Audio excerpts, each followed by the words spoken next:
Hey guys, welcome back to Woman Meets Motherhood. My name is Michelle. I'm one of the co-founders of Woman Meets Motherhood, and today I wanted to share my successful Vbac story with you guys. So for those of you that don't know what a Vbac is, it's a vaginal birth after cesarean section. So with my first pregnancy, I ended up having a C-section with my son, and that was in 2017. That was because my waters had been trickling over time, so they had to induce me. But when they induced me, my body responded too quickly to the drug. So I don't know if you've watched our labour stories, I do talk about that in more detail. But basically for my second pregnancy, which was not long after, I decided that I really wanted to have a VBAC. So I told my midwives this, so they made sure I had appointments with a consultant to have a successful VBAC. So it was just all talking about the risks of having a VBAC, and one of the major risks of having a VBAC is that your previous scar might rupture. And because it would only be a 19-month gap between my previous C-section, that's one thing that my doctors were really weary about and wanted to watch over time. And during my pregnancy, my second pregnancy, I did actually have a lot of scar pain, which they said was due to adhesion. So that's when your scar like attaches to maybe like one of your organs, but they said it was like attached to my uterus in some way. So the pulling pain was giving me a lot of pain during my pregnancy, so I ended up having to take time off work because of that. So that was one thing that was making me think that I might not be able to have the VBAC that I wanted, but I still just kept a positive mindset. And then I think the filming of season 2 really helped through the process in terms of hearing other people's stories, and like our hypnobirthing and home birth episodes really helped me think about that birth is all about your mind, what your positive mind can help you really through the process and the pain, and just get you what you want. So that was basically the process of my pregnancy. At 38 weeks pregnant, I started having like contractions, and then I think it was 38 plus 5 days. At 1 a.m. I had more consistent contractions, and it went up for like 12 hours straight. So my husband and I decided, okay, let's take a walk and just see if this will kick in more, because it wasn't that painful, it was quite bearable. It continued for a bit, so we decided, okay, let's call the hospital and see what they say. So we went into the hospital at about 4:30 that day. The doctor came and checked me and said, oh, you're 1 centimetre dilated. So I was like, oh my gosh, at least things are moving. I know I'm in labour now. He wants to break my waters at that point, but because my waters were broken my son in my pregnancy, I thought, no, let me just see how it goes naturally. But he gave me a sweep, so that's just basically they put their fingers up there and they put their finger at the base of your uterus, of your womb, to try and get the hormones flowing that induce labour or make labour move along faster. So they did that, and they admitted me to the hospital because they did tell me in all my meetings that they would need to monitor me during labour just to make sure that I do not rupture. So they put the straps around your belly and hook you up to a monitor that shows your uterus contracting and also shows the baby's heart rate. So they kept me hooked up. They hooked me up onto that for some time. Nothing happened much overnight. I think at 4 o'clock in the morning, my mucus plug went. So that's like the gooey stuff that goes before you go into labour. And then in the morning, like my contractions completely like died down. I was just getting like one here and there, and like it wasn't constant at all. So I was thinking, oh, maybe this is not going to happen anymore. But they continued to monitor me, and I think one contraction I did have, her heart rate dropped like significantly, and they didn't know why. So the consultants came to see me, and this was like probably at midday, and said, okay, we're gonna break your waters just because we don't want baby to be unhappy for too long. We just want to make sure like things move fast for you. And also her movements had been reduced. They said that was like a red flag for them. So I think at about 6 o'clock, they took me upstairs onto the labour ward. Then 6:30, they came to break my waters, and they basically used like a little white stick thing, put their finger up with that, and basically popped my waters.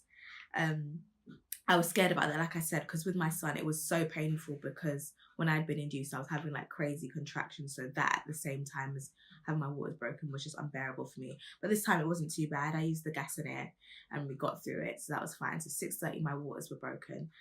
And then I think, so my contractions started to kick in pretty much straight away after that.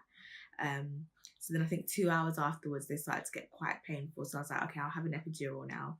So the anaesthetist came, gave me my epidural the first time round. It actually only worked on one side of my body. So she said when they put in the needles, like they can't really guarantee what way it will go, because it goes into the gap in your back and the needle can kind of splay to one side. So it was only working on my right side, so I was feeling contractions in my left side. So I was like, oh, it was quite, I think it made the pain worse because it was only on one side. So she said she could either take it out completely and start it again, or she can try and shift it whilst it's in my back. I said, no, let's just take it out and do it again. So she did it again, and then that time it worked completely. So when they do an epidural, you can still feel what's happening. It just feels like pressure rather than actual pain. So you can still feel that you're having contractions. So that continued for a while. I think at midnight, so that was 8:30. So then at midnight, the doctor came to see me and said, okay, we can see you're still having consistent contractions, which is good. Because they said they were going to give me 4 hours. Otherwise, they were going to give me the drug that they gave me with my son, which I didn't want. I just didn't want any kind of extra drugs, just because I know how my body reacted the first time. So she said, but because they can see I'm having good contractions, they'll give me another 4 hours and they'll check me again to see where I am. Because when they gave me the epidural, I was still in between 1 and 2 centimeters. So yes, that was at midnight. The doctor said, we'll wait and then we'll see how it goes. Then at about 3:30, my midwife checked me and said that I was 8 centimeters dilated. And literally at that point, it was just like so much relief, because with my son, I stalled at 2 centimeters. So I didn't want a repeat of the first time, but it just made me feel like, yeah, I know my body can actually labor. So yeah, they said 8 centimeters, so I'll probably have a baby soon. And with an epidural, it lasts about 2 hours. So she said that she doesn't want it to be in my system by the time I'm ready to push. So I said, okay, I'll have my last dose at 3:30, and hopefully by like 5:30, hopefully I will be fully dilated, and the epidural will be out of my system, so I'll be ready to like go. So I had my last epidural about 3:30, and I tried to rest just so that by the time it's time to push, I'm ready to go. So then at 5:30, my midwife checked me again, and she was like, yep, yeah, fully dilated. I was like, oh, thank God. So this means I'm actually going to be pushing at some point. I'm going to know what it feels like to have a vaginal birth. She said, we'll give you an hour just to make sure completely that there's no epidural in your system. And then we'll see how you go. So then about 6:15, I started feeling like more pressure down there. The epidural had worn off, so I was feeling my contractions quite strong. She was like, okay, let's just try and do some practice pushes just to see how it goes. So she let me practice pushing, because basically there's a technique to your pushing that you really have to try and push down below. But I think you tend to push, I guess, from your, she said I was saying I'm pushing from my chest, which I don't know how that works. But yeah, she did make sure you're pushing like you're having a really strong bowel movement. So I like kept trying to do that. And I think at 6:30 she was like, okay, let's try for real now, let's go for this. And I was having, I guess, with every contraction, she said I should try and push, not in between or anything, because then you're more likely to have tears and stuff. So I was trying to push with my contractions, which really did help take away from like focusing on the pain of the contraction, because I was focusing my energies in pushing. But some of my pushes were like being ineffective. She was like, no, you're not doing anything. You're just pushing from your chest, or you're wasting your energy.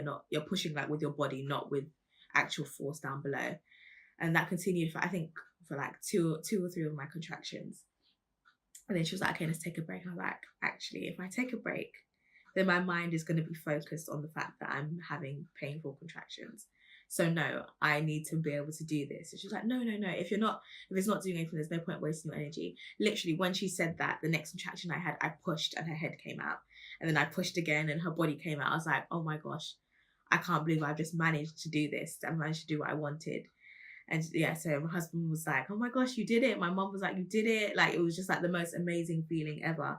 And like my first thought was, did I rupture my scar? Was my scar okay? And the woman was like, no, you're fine, because I was still hooked up to the monitor at this point. She's like, no, you're fine. Everything's fine. Baby's fine. But I did have a 2nd-degree tear. So if you've watched our previous video, that's when you tear through some skin and some muscle. So they did have to stitch me up for that. Afterwards, I think the most painful thing after giving birth was the afterbirth contractions, because it still felt like I was in labor, and they do say that it does intensify with your subsequent births.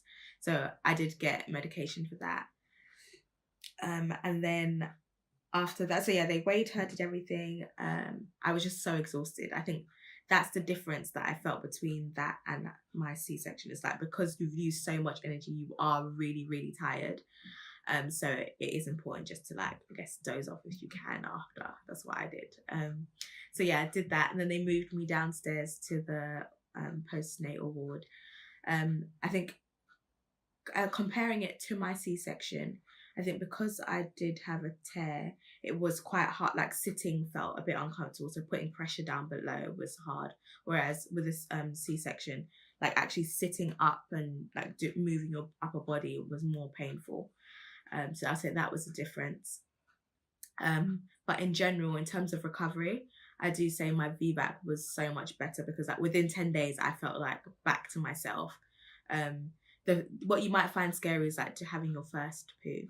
Sorry to be graphic, but it's not that bad. You just have to make sure you eat like loads of not soft things, loads of fiber rich things. So like orange juice, I had Weetabix like every morning, like spinach, things like that. Apples are good.